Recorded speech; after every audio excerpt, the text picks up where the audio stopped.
રાધનપુરમાં સવારથી જ અનરાધાર જે વરસાદ વરસો અને 9 ઇંચથી પણ જે વધુ વરસાદ વરસવાના કારણે મસાલી રોડના જે મકાનો છે તે પાણીમાં ગરકાવ થઈ ચૂક્યા છે। તમે દ્રશ્યમાં જોઈ શકો છો જે રીતે જે મકાન માલિક છે તે પોતાના મકાનના અંદર ઊભો છે, કોઈ રોડ પર ઊભો નથી। તમે દ્રશ્યમાં તમને એવું લાગતું હશે કે કોઈ મકાન જે છે રોડ પરનું પાણી હશે, પરંતુ આ પાણી રોડ પરનું નથી, આ મકાનના અંદરનું જે પાણી છે।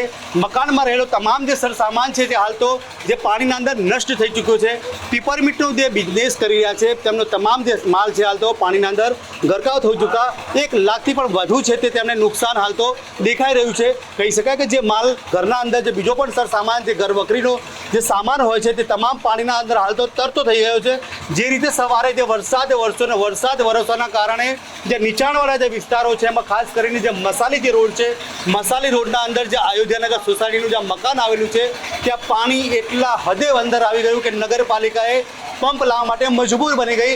જો આ પાણી માટે જો નગરપાલિકા પંપ ના લાવતી તો આ મકાન જે છે પાણીના અંદર સંપૂર્ણ અંદર ગરકાવ થઈ શકતું।